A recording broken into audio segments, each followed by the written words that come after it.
Indeed, God is present all times and all places. But in acknowledgement of the presence of God right now, let us pray. Father, Mother God, we give thanks for this opportunity to be open as conduits of your love.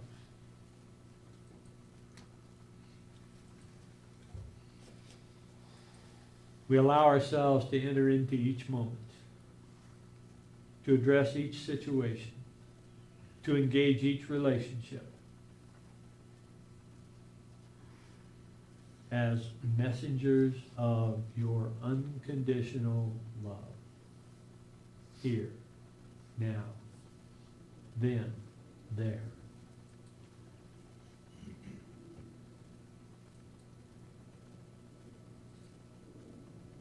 As we allow ourselves to be your messenger in this moment, we are lifted, we are transformed, we are blessed.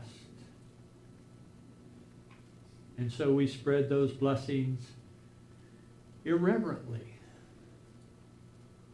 in all cases, in all situations, all relationships, as unconditional love. And for those in our experience who seem to have a need for the awareness of your unconditional love, to be powerful messengers of your unconditional love, we hold them in consciousness and we see them embraced, permeated, lifted, and transformed.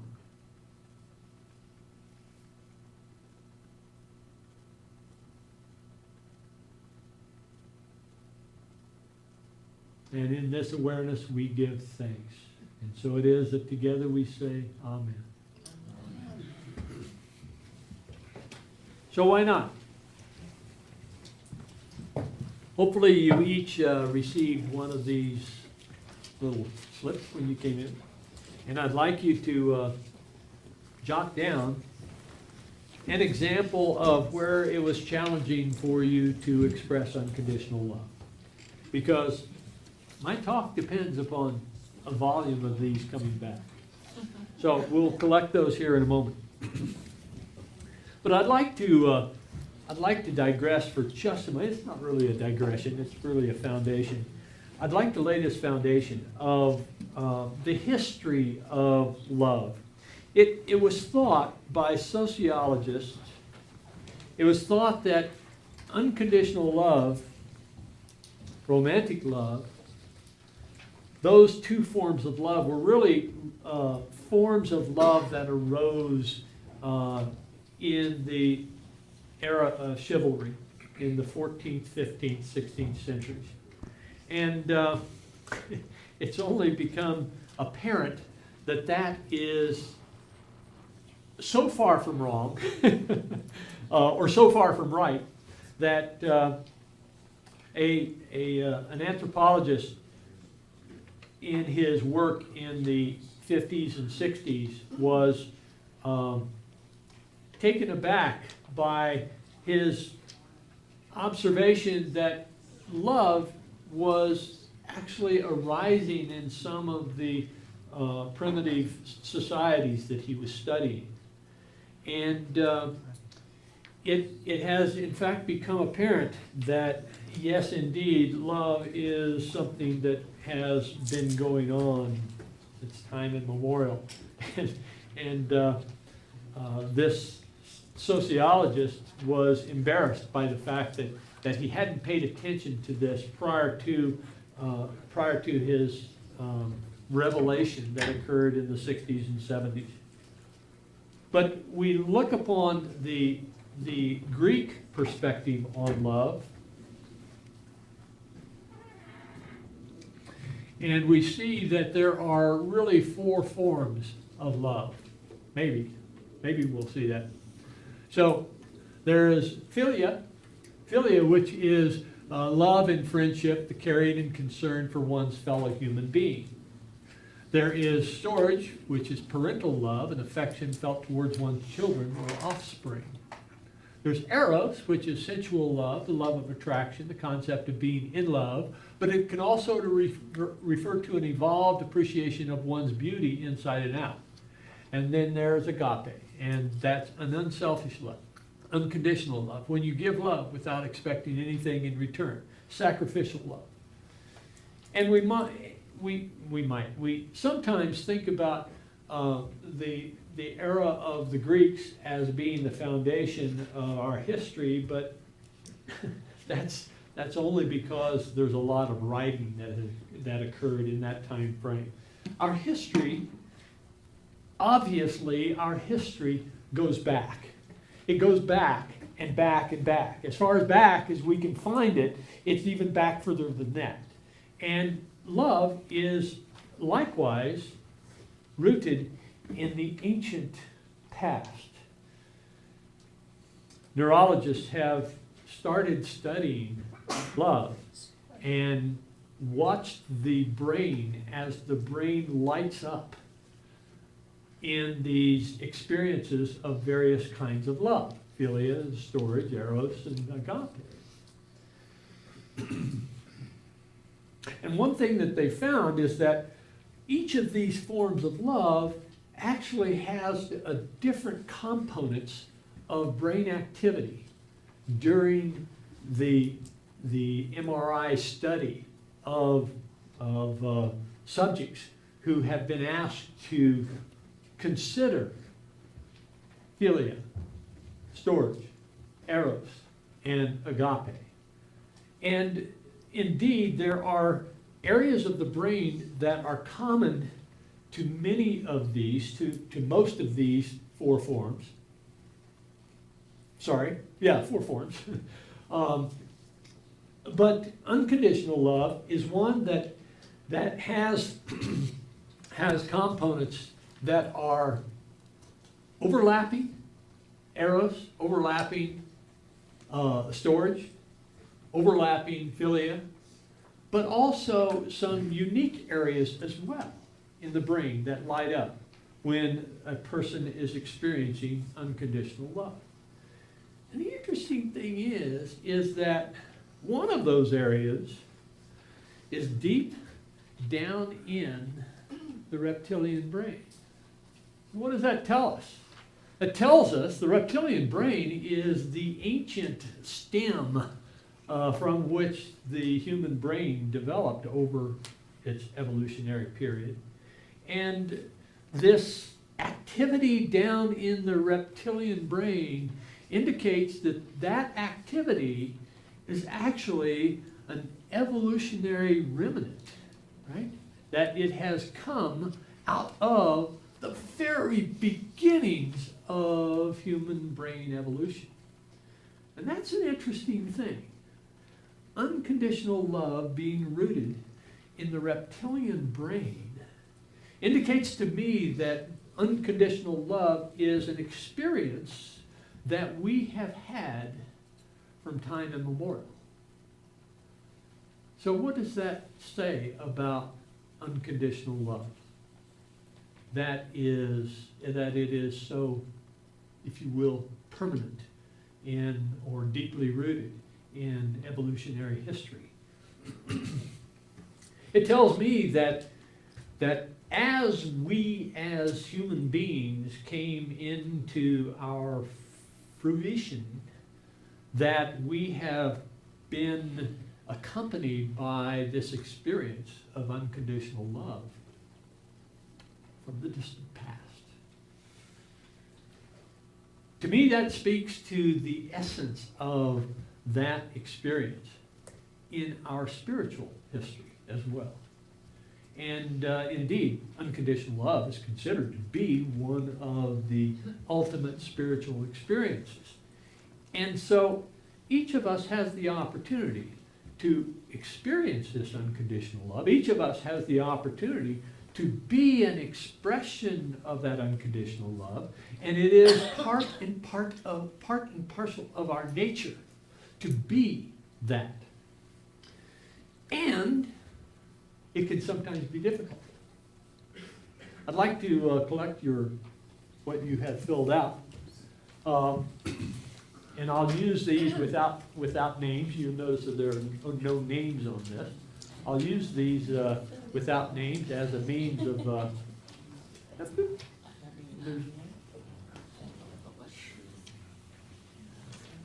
Anyone? Okay, there's one.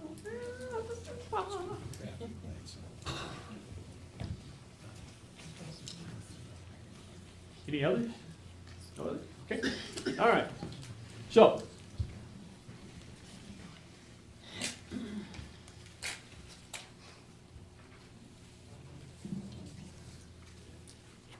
Challenges.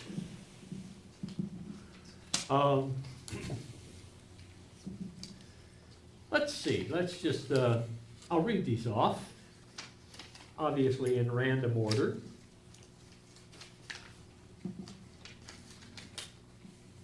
When someone accuses me of doing something wrong or mean intentionally when I only had kind intent. It is difficult when dealing with self-absorbed people who lack empathy, compassion, or ability to compromise and tendency to abuse others. Can't you see I'm trying, quote unquote. Trying meant that I have not let go of fear of rejection, fear of, and I must have interrupted the completion of that. Just recovering from heart surgery is very emotional and full of fear. Lashes out at me on again, off again, very difficult. And as I want to support her, and she pushes me and others away. Being judgmental of activities of others. With myself, I will not be compassionate, but what is going on in my life and how my mind is dealing with it. And police using position of authority to hurt. And my trying times overshadow my continued love and support of my daughter. I know the piece of just turning it over, light remains. So, these are all showing conditions that are, if you will, out there. They are situations where, yeah, we are trying to do what we can do, but situations out there are overwhelming our efforts. First of all, what is the underlying proposition of unconditional love? Is that it's unconditional. Unconditional means that it is love that is expressed regardless of conditions. And one of the things that is so ingrained in us is that we respond to the conditions based upon the perspective that I am separate and apart from that, right? Now there are fundamentalist New Thought teachers which will say that all conditions are of my creation. And I've expressed before that I'm not of that camp. I am of the camp that all conditions are met by me, chosen by me to respond to those conditions in the way that I choose to respond, right? So it is my response to those conditions which are really my power. It is my choice of how I respond to those conditions. And one of the aspects of unconditional love is that I offer this love without exception. I offer this love without expectation. And when I offer the love without expectation, then I am in that position of being the conduit of unconditional love. If I have expectations about how the person is going to respond, or how the situation is going to unfold, or how the universe is going to answer my activity, if I have that, then I'm not actually practicing unconditional love. I am putting my love out there. I'm being a conduit of love with the expectation that that other person is going to respond positively. That other person is going to recognize how much I am sacrificing of my ego to be that unconditional messenger of God's love. And that's the problem. Right? That's the problem, is that we don't really practice unconditional love. We practice conditional love, masked in flowery words and intentions, and underlying it all are the expectations. Okay, if I'm this good, if I'm this Christ-like, if I'm this evolved spiritually, then you are going to obviously respond to my elevated stature. And that is the trap.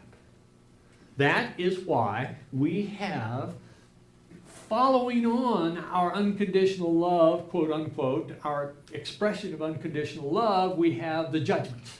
Oh, well, that person's not evolved. I mean, obviously, they don't recognize unconditional love when they see it. And so it is important for us to appreciate that, yes, we still have the capacity for unconditional love. We still have the opportunity to respond to any condition out there with unconditional love.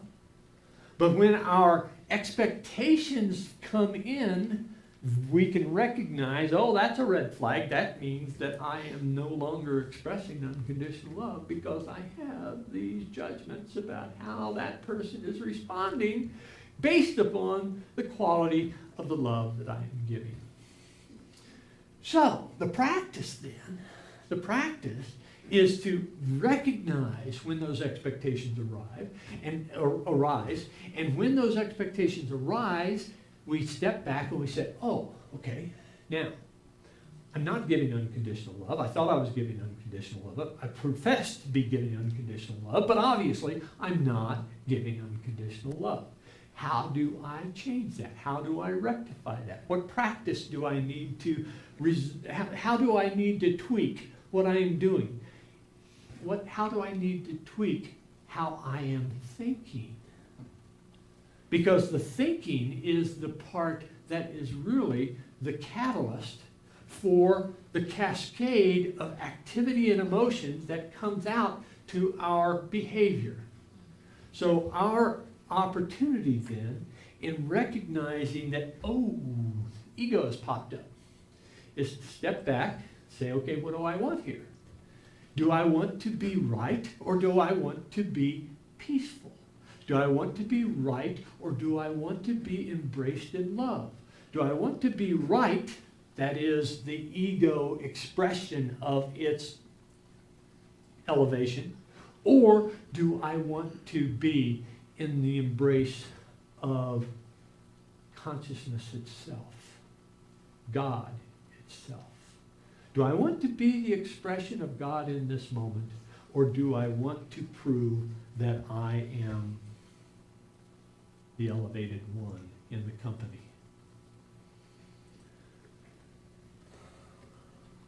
Can't tell you how to do that. Can't tell you how to set your ego aside.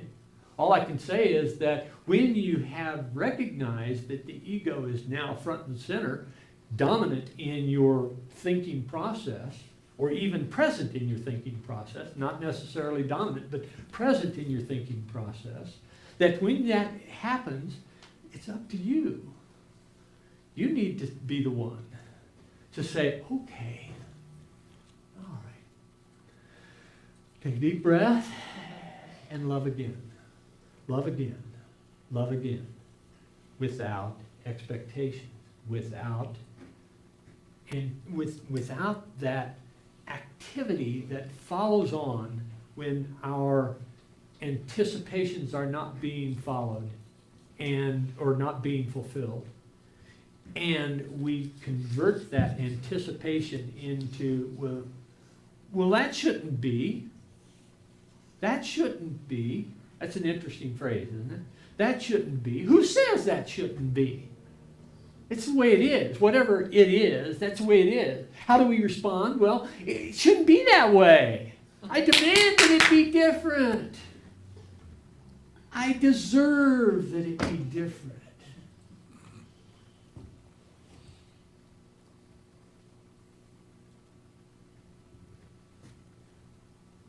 It comes down to just a choice. It comes down to just a choice. Wow. There's my power. There's your power. Each and every one of you. The power is your choice. Your choice in what thought to think next. And the thought that you think next is going to be the stimulus for the thought that follows. And the thought that follows that. And that cascade of thought is really determined by your first thought. Or your first thought after you recognize that the cascade is going in a different direction. You know, I've been thinking about the design of this water fountain out here, and I know we haven't decided to do it yet, but I get this thing going in my mental activity. And one of the things that intrigues me about water features is that the flow of water is really determined by the stone at the top, right? The stone at the top is what determines where that water is going to go. And once that determination is made, then the stone below that one at the top determines where it's going to go. And the stone below that, right? But the flow won't go this way if the stone up here doesn't provide the flow of water to hit in that direction. So it's important for us to constantly monitor the quality of our thought with respect to unconditional love. Am I thinking in a way that will be an expression of unconditional love?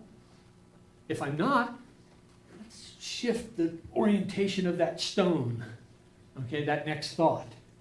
Shift the orientation of that so that it becomes, there is a pure expression of unconditional love. Congratulations, now go on to the next thought. Is that a pure expression of unconditional love? Go on to the next thought. So it is our engineering, like in building a water feature, it's our engineering of our thinking process that determines that cascade of our consciousness into the experience of unconditional love, the experience that has been experienced by human ancestors from time immemorial, from the very reptilian brain that we have in the center of our thinking mechanism. So it's up to us. It's just a choice, and it's just a choice, and it's just a choice. But oh my God, it is our power to be the expression of unconditional love because we have chosen it to be. So why not? Because we want to prove ourselves different, separate, apart. The solution? Stop it. Stop it. Choose differently. We'll have our meditation. As we come into our meditation,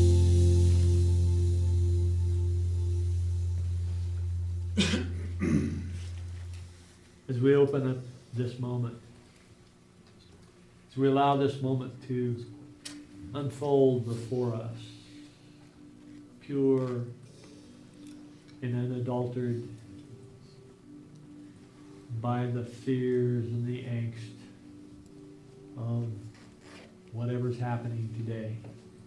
We allow this moment to be free of all that. And we settle into this awareness of consciousness itself. Not the thoughts that we think, but rather the mechanism itself. The mechanism of awareness. Not just sensual awareness, which certainly is vital. But also thinking awareness. We open ourselves to this mystery, to this glory, to this extraordinary realm of human consciousness. And we imagine the human consciousness to be the subset of universal consciousness, the consciousness that permeates all of creation, the consciousness that arose before creation, the consciousness out of which creation was substantiated.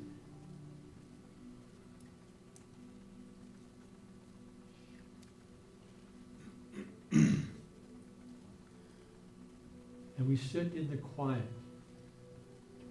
of the awareness of this vast, infinite consciousness that we call God.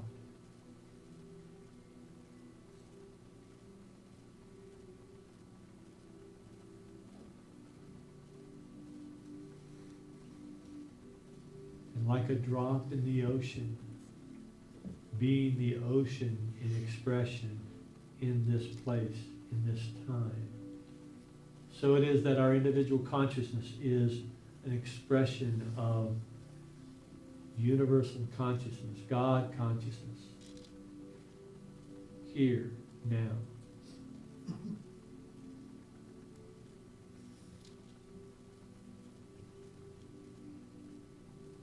Being aware of that. Grokking that, the very center of our soul. Let us celebrate that. We are God in expression, here, now.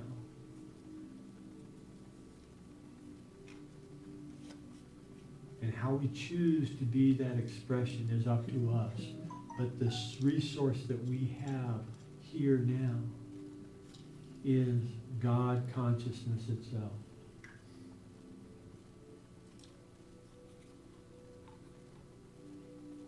Wow.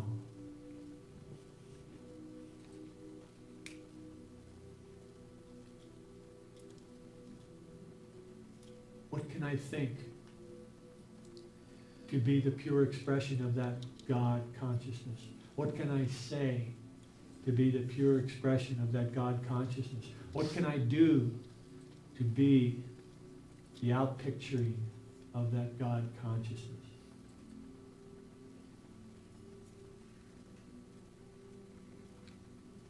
Oh yeah, I'll make mistakes. Yes, I'll get angry. Yes, I'll see myself separate from this and that. Yes, I'll blame God for the terrible situation I find myself in. Or I'll blame my partner, I'll blame my neighbor, I'll blame the guy in the Corvette that just passed me recklessly.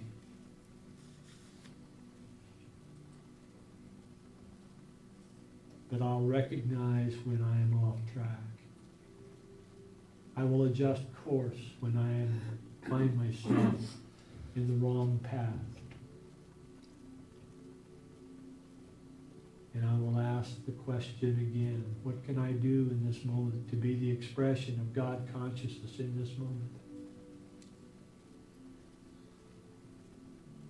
How will I be the Christ in this moment?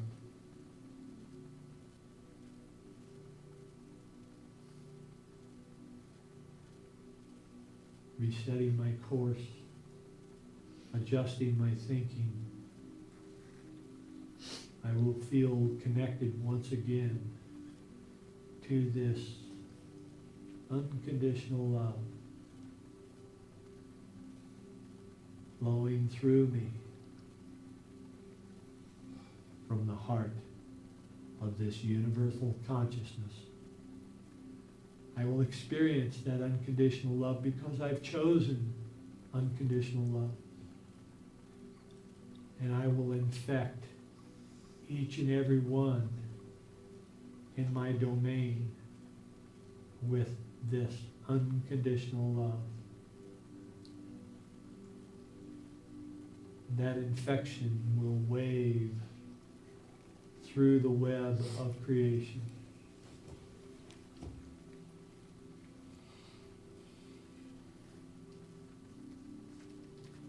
And I will be blessed.